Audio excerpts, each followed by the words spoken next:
Bismillahirrahmanirrahim. Halo teman-teman semua, balik lagi di video aku. Nah, kali ini aku bakal ngebahas soal tentang entropi.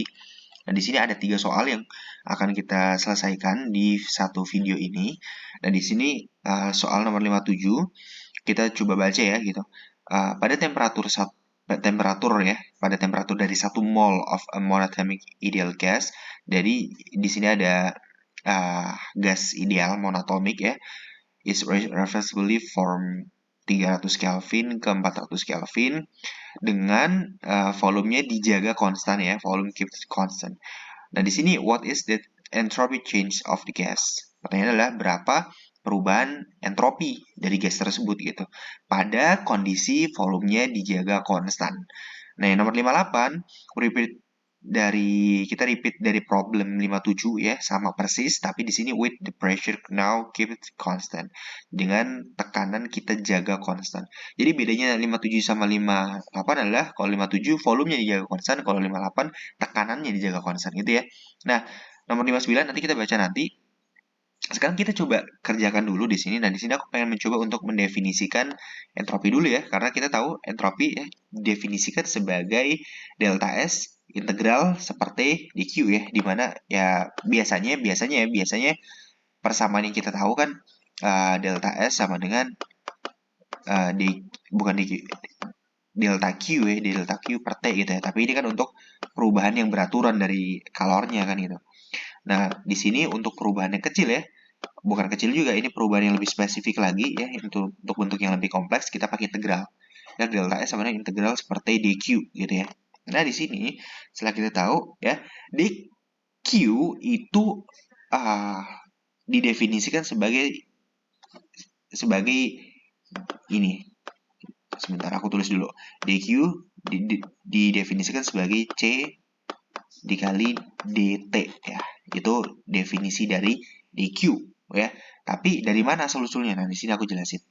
Q itu adalah C dikali delta T, dan ini kita juga udah tahu banget ya teman-teman ya dengan bentuk ini ya, karena C sendiri adalah massa ya dikali kalor jenis, dimana C ini adalah kapasitas kalor gitu. Makanya kalau kita substitusi ke sini, nanti kita dapat Q sama dengan MC delta T atau macet ya. Itu persamaan yang kita udah tahu mungkin dari SD atau SMP ya teman-teman gitu.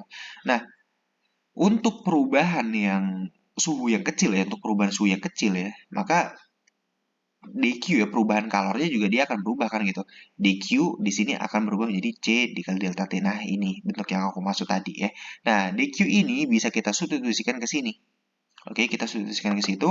Akhirnya kita bakal dapatkan persamaan dari entropi itu sendiri ya, perubahan entropi adalah integral seperti ya C dt ya. Karena C ini adalah suatu nilai tetapan, maka kita bisa taruh di depan ya gitu. Sehingga delta S adalah C integral seperti dt. Nah, kita evaluasi dari suhu awal T0 sampai T akhir gitu ya.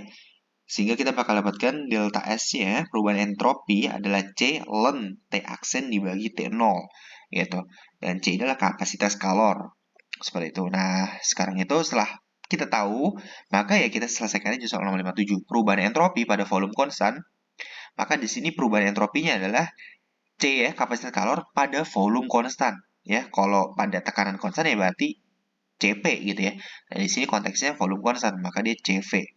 Ln T aksen dibagi T0 gitu ya. Nah, di sini Cv pada gas monoatomik adalah 3/2 NR ya. Sehingga kita substitusikan aja. Delta S sama dengan 3/2 NR ln T aksen dibagi T0 ya. Cv-nya kita ganti dengan 3/2 NR. Nah, setelah itu kita masukkan semua nilai yang kita tahu ya. Molnya adalah 1 ya. Terus R tetapan gas kita tahu 8,31 Joule per mol Kelvin. Ln 4 suhunya, 4 suhu akhir 400 Kelvin ya. Suhu awalnya 300 Kelvin. Nah, di sini aku pengen coba untuk sedikit tekankan ya teman-teman ya. Ingat, di sini perubahan entropi dia memiliki satuan Joule per Kelvin. Ya, ini satuannya. Jadi, ketika kita tahu di sini perubahan kalor kan Joule, maka suhunya di sini tuh harus Kelvin. Oke, suhunya harus Kelvin. Harus Kelvin, jangan sampai suhunya Celcius. Kalau Celcius dirubah dulu jadi Kelvin, baru dimasukin ke sini. Oke, jangan Celciusnya langsung dimasukin ya. Meskipun secara satuan ya, kalau di sini Celcius, di sini Celsius, ya dia bakal kecoret Celsiusnya kan gitu. Kelvin pun juga sama, dia bakal kecoret Kelvin sama Kelvin, tapi nilainya beda, teman-teman. Ya, ingat Celsius ke Kelvin dia memiliki konservasi ya penambahan 273 kan gitu. Contoh, misal dia berubah dari misal katakanlah ya di sini 20 derajat Celcius ke 30 derajat Celcius, let's say seperti itu, ya. Maka di sini ln kita coba ya, misal suhu akhir berarti 30 derajat Celcius, ya kan?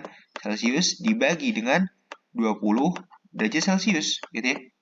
Ini beda ya, beda teman-teman dengan ln dari kalau kita rubah jadi Kelvin berarti tambah 273 gitu, berarti 303 ya. 303 Kelvin ya. Dibagi dengan kalau ini tambah 273 berarti 293 Kelvin. Nah, ini beda ya, teman-teman ya, beda ya. 30 ln 30 dibagi 20 sama ln 303 dibagi 293 itu beda ya. Jadi salah jawabannya kalau kita masih pakai derajat Celcius, harus kita konservasi dulu menjadi Kelvin gitu ya. Nah, setelah kita dapatkan ini, ya udah kita tinggal hitung aja di sini. Maka kita bakal dapatkan hasilnya delta S sama dengan 3,87 Joule per Kelvin gitu ya. Nah, ini harus diperhatikan. Nah, sekarang gimana untuk yang nomor 58 ya? Ya, pada tekanan konstan kita tahu ya delta S adalah kapasitas kalor ln T aksen dibagi T0 dengan kapasitas kalornya adalah pada tekanan konstan, berarti dia Cp, dan Cp pada gas monoatomik ya itu ditambah Nr dari Cv-nya, maka dia 5/2 Nr gitu ya. Sehingga delta S-nya ya kita masukkan aja Cp-nya 5/2 Nr, berarti 5/2 Nr ln T aksen dibagi T0. Nah, di sini nih ya, kita tinggal masukkan aja angkanya gitu. 5/2 1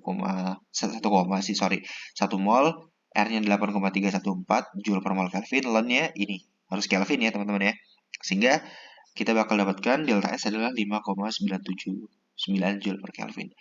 Ya, jelas terlihat bahwasanya perubahan entalpi pada tekanan konstan itu lebih besar daripada volume konstan, karena tekanan konstan dia pakai Cp, kalau volume konstan dia pakai Cv ya gitu. Maka jelas ya lebih besar pada tekanan konstan karena Cp sendiri lebih besar daripada Cv itu ya.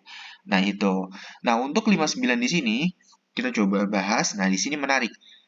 Sebuah 0,6 kg sampel of air ya di sini is initially ice. Dia awalnya es pada temperatur minus 20 derajat Celcius.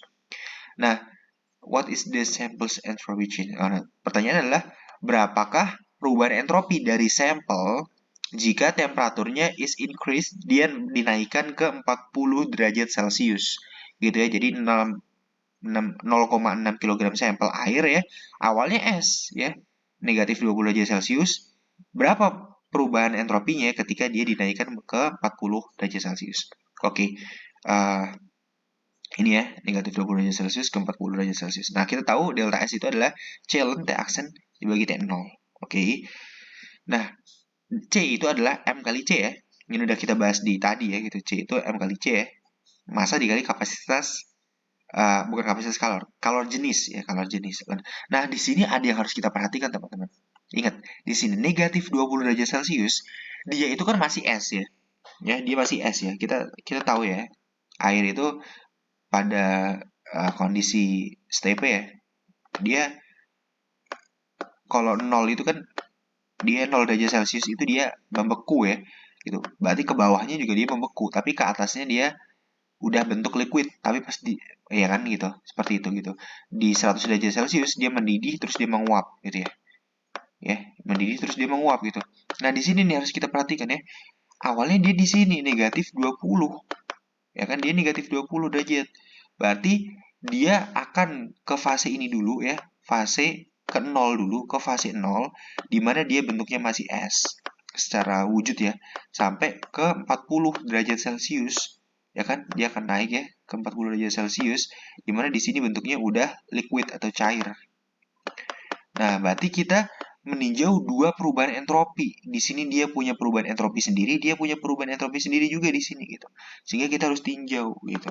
Nah, di sini berarti delta S total itu adalah delta delta S ketika dia bentuknya es, tambah delta S ketika dia bentuknya liquid atau cair gitu. Nah, kita cari dulu delta S ya, ketika dia es, pakai rumus ini ya, masanya 0,6.